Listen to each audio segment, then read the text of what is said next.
தமிழ் வாழ்க. இன்று என் காணொளியை காணவிருக்கும் நண்பர்களே, பெரியோர்களே, உங்கள் அனைவருக்கும் என் இனிய வணக்கத்தை தெரிவித்துக் கொள்கிறேன். காயமே இது மெய்யடா, இதில் கண்ணும் கழுத்தும் வையடா, நோயில்லாமல் காத்து 100 ஆண்டுகள் உய்யடா என உடம்பின் மேன்மையை அக்கறையோடு விளக்கியுள்ளார் கவிஞர் பட்டுக்கோட்டை. ஆனால் இக்காலத்தில் இந்த அக்கறையோடு வாழ்பவர்கள் எத்தனை பேர்?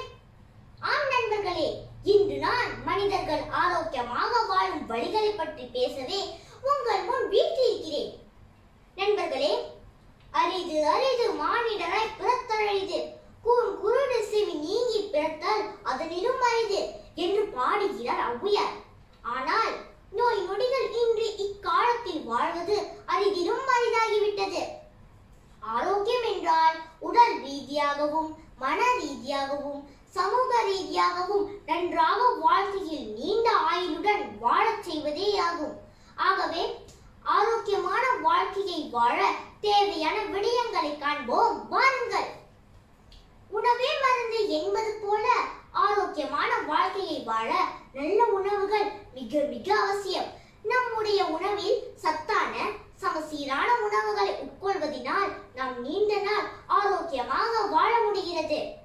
ஆனால் இன்றைய நிலையில் நாம் உண்ணும் உணவை நெஞ்சாகிறது என்றால் அது மிகையாகாது. இன்றைய நவீன வாழ்வியல் முறையில் பலரும் துரித உணவுகளுக்கு அடிமையாய் கிடைக்கின்றனர். அதில் இருக்கும் ரசாயன தன்மை நாளடைவில் நச்சுத்தன்மையை உருவாக்கி பல நோய்களை உண்டாகுகிறது. ஆகவே ஆரோக்கியம் தரும் சமசீரான உணவுகளை மென்று சரியான முறையில் சாப்பிட்டால் மட்டுமே நாம் நீண்ட நாள் ஆரோக்கியமாக வாழ முடியும். நண்பர்களே, தொற்று நோய் தாக்காமல் ஆரோக்கியமாக வாழ நாம் அனைவரும் ஆசைப்படுவோம் அல்லவா? அதற்கு தூய்மையான வாழ்க்கை முறையை நாம் பின்பற்ற வேண்டும். ஒவ்வொரு வருடமும் 5 வயதிற்கு கீழ் உள்ள சுமார் 2.6 மில்லியன் குழந்தைகள் நிமோனியா, அம்மை, வயிற்றுப்போக்கு போன்ற வியாதிகளால் இறந்து போகிறார்கள் என்று உலக சுகாதார மையம் கூறுகிறது. கைகளை வைத்து கண்ணை கசக்கும் போதும் மூக்கை தேய்க்கும் போதும் கைகளில் உள்ள கிருமிகளால் சளி, காய்ச்சல் போன்றவை எளிதில் தொட்டுவிடுகிறது. அதனால் தான் நாம் எப்பொழுதுமே கைகளை கழுவ வேண்டும் என்று கூறுகின்றனர். இப்பொழுது உயிர்கொல்லி நோயாக இருக்கும் கோவிட் நச்சு போன்ற தொற்று நோய்கள் பரவுவதை கூட தவிர்க்கலாம். ஆகவே நண்பர்களே, இவற்றை தடுக்க சுகாதாரமான வாழ்க்கை முறையை நாம் கடைபிடிக்க வேண்டும். தோழர்களே, வாழ்க்கையின் அழகை ரசிக்க நாம் அனைவரும் விரும்புவோம். எனவே உடலினை உறுதி செய் என்ற ஔவையாரின் கூற்றுக்கிணங்க உடல் ஆரோக்கியமாகவும் நலமாகவும் இருக்க உடற்பயிற்சி மிக அவசியம்.